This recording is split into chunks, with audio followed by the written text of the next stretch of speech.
नमस्कार दोस्तों, मैं एडवोकेट विनय पांडे इलाहाबाद आप लोगों को बताना चाहता हूं कि 6800 डबल आरक्षण से संबंधित जो याचिका है लखनऊ डीवी में, उसकी जो है काज लिस्ट जारी हो चुकी है। और ये अपना मामला जो है लगा है 303 सीरियल नंबर पर। चूंकि आर्डर में टॉप 10 केस में था, इस वजह से 303 पर लगा है। लेकिन दोस्तों, चूंकि देखिए, मेरा जो अनुमान होता है लगभग लगभग सही होता है। मैं एक ये अनुमान लगा रहा हूँ, चूंकि उस दिन 71 फ्रेश केस हैं और 503 सीरियल नंबर तक लिस्ट के मुकदमे हैं। इसके बाद जो है एप्लीकेशन भी लगे हैं लिस्टिंग के। तो कहीं न कहीं 503 का मतलब होता है कि 301 से लिस्ट के मुकदमे स्टार्ट होते हैं, तो 503 का मतलब है 203 मुकदमे लिस्ट के लगे हैं, 71 फ्रेश लगा है। इसके अलावा जो है 40-50 ऐसे लिस्ट एप्लीकेशन भी लगे हैं। तो कुल मिला जुला के आप ये जान लीजिए कि उस दिन मुकदमे पे यदि नंबर तो आएगा ही, चूंकि ये 71 फ्रेश मुझे लगता है कि लंच भी हो सकता है, लंच के बाद भी हो सकता है। अपना मैटर जो है, संभावना है कि लंच के बाद 2 बजे से 4 बजे के बीच में, और ज़्यादा संभावना है 3 बजे के बाद या 2:30 बजे के बाद ही सुनवाई होगी। तो दोस्तों, चूंकि नीचे जो है काफ़ी मैटर लगे हुए हैं और मुझे लगता है कि उस दिन भी अपने केस पर जो है बहुत ज़्यादा कुछ नहीं होगा।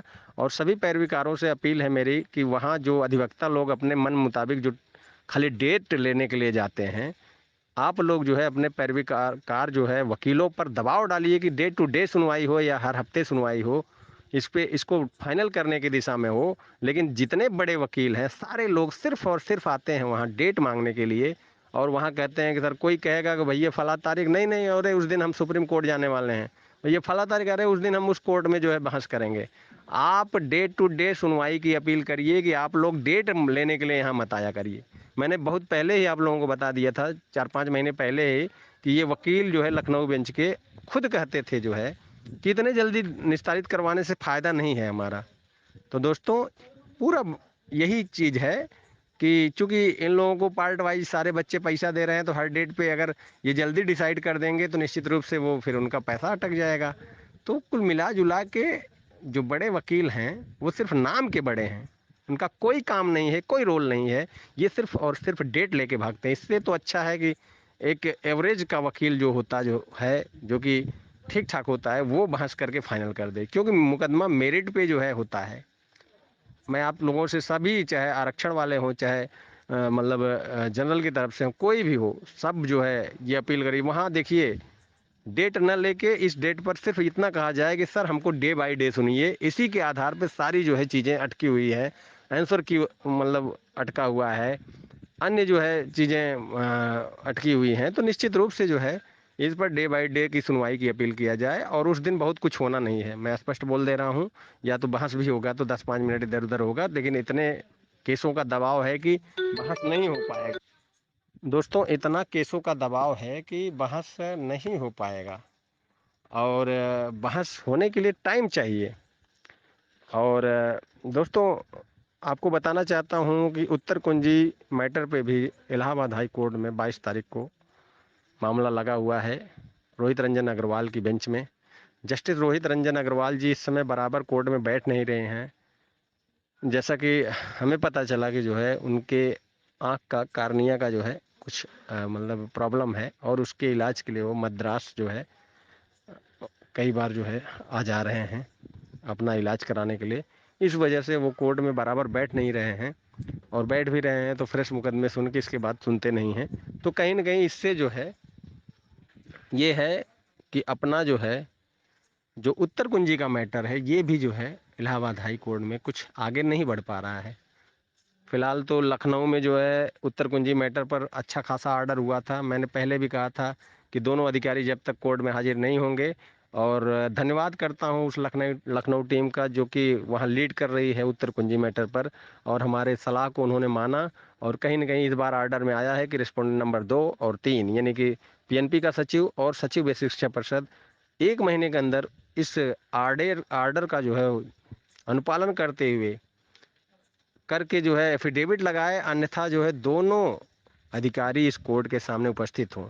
तो अगली डेट पर जब भी ये दोनों उपस्थित हों तो इनका झूठ का पर्दाफाश करिए, क्योंकि ये जो है उनके ऊपर कहते हैं कि वो नहीं लिस्ट भेजे, वो बोलते हैं कि हमको कट ऑफ दें तब हम जो है आगे बताएं। तो ये दोनों जो है इस तरह से चलेगा नहीं। सुप्रीम कोर्ट के आर्डर आए इतने दिन हो गए, लेकिन अभी तक ये लोग जो है सिर्फ गेम खेल रहे हैं। इधर बच्चे जो है लगातार प्रदर्शन कर रहे हैं।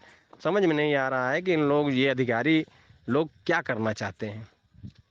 फिलहाल तो दोस्तों 6800 के मामले पर मैं फिर से एक बार अपील करता हूँ सारे सारे पैरविकारों से, वो अपने अपने वकीलों के माध्यम से ये कहें कि डे बाय डे सुनवाई कराइए या फिर हर हफ्ते सुनवाई कराइए।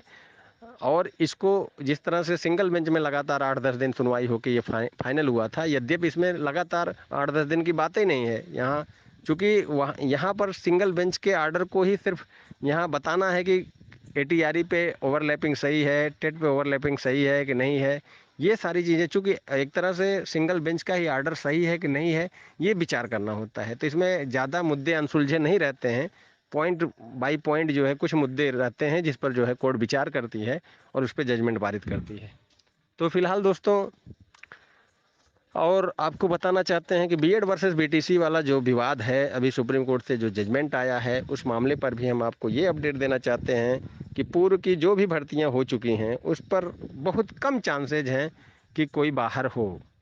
तो इसलिए आप लोग निश्चिंत रहिए। चूँकि देखिए आर्डर का पैराग्राफ 5 जो सुप्रीम कोर्ट का आर्डर है, उसमें पैराग्राफ 5 में जो है आप पढ़ेंगे, उसमें भी स्पष्ट दिया गया है कि जो है कि कुछ लोग उत्तर प्रदेश और बिहार की भर्तियों में बीएड के एप्लीकेशन पर जो है सवाल उठाए थे। तो वहाँ मतलब सुप्रीम कोर्ट ने उसमें आर्डर में लिखा है डिनाई डिनाई किया था उसने, कि मतलब उनको बाहर करने से। और जो है वो आर्डर पैराग्राफ 5 कहीं ना कहीं आगे अगर इस तरह का कोई भी चैलेंज होता है बीटीसी की तरफ से बीएड को बाहर करने के लिए, तो उसका जो है हम सहारा ले सकते हैं। दूसरी तरफ कट ऑफ वाले केस में जो है सुप्रीम कोर्ट कट ऑफ वाले केस में भी कुछ लोग गए थे कि बीएड को बाहर किया जाए।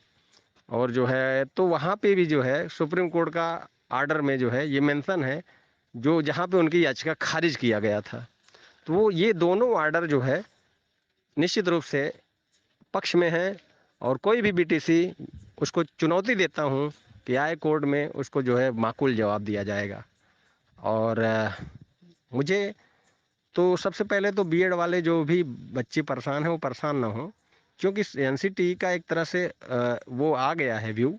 एनसीटी के जो अध्यक्ष हैं उन्होंने जो है एक दिन डीएनए जो प्रोग्राम है जी न्यूज पर, उन्होंने जो भी कहा था वो सही कहा था। उनका सीधा मतलब ये था कि नई शिक्षा नीति में सिर्फ एक ही शिक्षा से जुड़ी हुई जो है, जैसे अगर 2 साल का कोर्स करेंगे तो आप प्राइमरी लेवल में जाएंगे, 3 साल का करेंगे तो आप जूनियर में जाएंगे, 4 साल का करेंगे तो आप टीजीटी लेवल में जाएंगे। वो बीएलएड की बात कर रहे थे। कहीं ना कहीं वो कह रहे थे कि एक देश एक शिक्षा होगी, और जो है उस पर हम विचार कर रहे हैं। और आगे जो है कहीं ना कहीं वो सद के मतलब बहुत ज़्यादा खुल के नहीं बोल रहे थे, लेकिन उनका कहने का तात्पर्य यही था, ये तमाम कोर्स तमाम विवाद जो कांग्रेस सरकार द्वारा लाया गया है, बार बार जो है ये कांग्रेस की ही गवर्नमेंट जो कि राजस्थान में बीएड को नहीं शामिल की, और उसी से विवाद ये बढ़ता हुआ जाके जो है सुप्रीम कोर्ट तक गया है। अन्यथा जो है बीएड पर कोई आँच नहीं थी, तो ये कांग्रेसी ही बीटीसी कोर्स निकाले, फिर बीएड निकाले, ये निकाले। भाजपा की सरकार जो है वो एक देश एक टैक्स, एक देश एक शिक्षा, एक देश एक चुनाव, इस सब पर काम कर रही है। और वो सिर्फ और सिर्फ बीएलएड को आगे चल के मान्यता देगी। बीएड और बीटीसी के जो भी लोग हैं जो हो चुके हैं उनके लिए कोई प्रॉब्लम नहीं है। आगे जो है उनको मतलब ब्रिज कोर्स वगैरह करा के कुछ भी करा के वो अपना शामिल करेंगे, लेकिन आगे इस तरह का विवाद ना हो उसके लिए वो सिर्फ एक कोर्स करेंगे बीएलएड। और बीएलएड में 2 वर्षीय रहेगा, 3 वर्षीय रहेगा, 4 वर्षीय रहेगा। यदि आप 2 वर्षीय करते हैं तो प्राइमरी में जाएंगे, 3 वर्षीय करते हैं तो आप जूनियर में जाएंगे, 4 वर्षीय करते हैं तो आप टीजीटी पीजीटी रैंक में जाएंगे। तो उसका कहने का सीधा तात्पर्य था कि हम तब विवाद नहीं होगा, तब विवाद नहीं होगा। जिसको 2 वर्षीय करना है वो प्राइमरी में जाएगा, जो 3 वर्षीय या 4 वर्षीय कर लिया तो वो सारे फॉर्मेट में रह सकता है, तो विवाद नहीं होगा। तो ये सारी चीज़ें हैं, और मोदी सरकार की नई शिक्षा नीति इसी पर काम कर रही है। मुझे लगता है सरकार कहीं ना कहीं बीएड वालों के लिए सोच रही है, और सीटेट में भी शामिल किया गया है, और बिहार बीपीएससी में भी शामिल किया गया है। तो निश्चित रूप से हालांकि अभी चुनौतियां कम नहीं है, ये बीटीसी वाले पटना हाई कोर्ट और ये तमाम हाई कोर्टों में जाएंगे जो है, लेकिन जाएंगे तो उनको बीएड वाले माकूल जवाब देंगे, उसके लिए निश्चिंत रहिए। लेकिन सरकार कहीं ना कहीं जो है बीएड के अभ्यर्थियों के पक्ष में है, और बीएड वाले जो है तैयार हैं ऐसी चुनौतियों का सामना करने के लिए। सरकार जो है भी हमारे पक्ष में है, क्योंकि मोदी सरकार एक शिक्षा नीति पर जो है काम कर रही है, और एक शिक्षा नीति पर सुप्रीम कोर्ट का जजमेंट प्रभाव नहीं डालेगा। यदि सुप्रीम कोर्ट का जजमेंट प्रभाव डालता है तो निश्चित रूप से मोदी सरकार उसके लिए भी तैयार रहेगी। इस समय लोकसभा राज्यसभा सब जगह जो है उनका जो 2/3 से ज़्यादा बहुमत है, वो इस आर्डर को भी पलट सकते हैं, या फिर बीएड के लिए जो है 6 महीने का स्पेशल कोर्स जो होता है उसको वो करके करवा के नॉइस से जो है जो कि करवा के जो है इसके बाद जो है भर्ती निकाल सकते हैं। तो ये सारी चीज़ें हैं, फिलहाल सरकार फेवर में है, आप लोग चिंता मत करिए। हाँ, और जो भर्तियां चल रही हैं उस भर्तियों पर कोई प्रभाव नहीं पड़ेगा। यदि किसी प्रकार के कोई आता है तो फिर हम लोग माकूल जवाब देंगे। हमारे पास सुप्रीम कोर्ट के 2 जजमेंट हैं, जिसमें जो है स्पष्ट रूप से, जब कटाव का केस चल रहा था तब भी जो है एक ऐसा केस गया था जो है बीटीसी का, और उसमें भी जस्टिस यूयू ललित ने उस याचिका को तो डिसमिस कर दिया था। वो याचिका भी जो है इसमें है। तो आगे जो सूचना होगी मैं आपको देता रहूँगा। इस आर्डर में भी जो पैराग्राफ 5 है वो पक्ष में है। और दोस्तों आप लोग निश्चिंत रहिए, और बीपीएससी और अन्य सीटेट की एग्ज़ाम देने वाले सारे छात्रों को बधाई। बीएड के लिए सिर्फ कांग्रेस सरकार है जो कि चुनौतियां पैदा कर रही हैं। कांग्रेस की सरकार ही थी, राजनीति की जो है, और जो है बीएड को नहीं शामिल किया वहाँ के राजस्थान के प्राइमरी में। बाद में बीएड वालों ने केस किया, कहीं ना कहीं जो है उसी का एक वो है कि आगे चलकर सुप्रीम कोर्ट से वो हुआ, डीबी में जो है वहाँ वो हुआ। तो राजनीतियाँ देखिए, न्यायपालिका में भी कोई ऐसा नहीं है कि राजनीति से अछूता है। तमाम जो है यहाँ भी जो है, अगर ऐसा ही सब कुछ अच्छा होता तो कोलेजियम पे इस तरह से कम जो है, कोलेजियम पे सरकार जब भी बोलती है तो न्यायपालिका से ऐसे भी आर्डर आ रहे हैं जो कि निश्चित रूप से, अब उसको क्या कहा जाए, न्यायपालिका के खिलाफ हम ज़्यादा नहीं बोल सकते हैं, लेकिन इतना है कि इस लोकतंत्र में जनता का शासन है। यदि मोदी सरकार को 2/3 बहुमत लोकसभा और राज्यसभा में जनता ने दिया है तो न्यायपालिका भी उससे बड़ी नहीं है।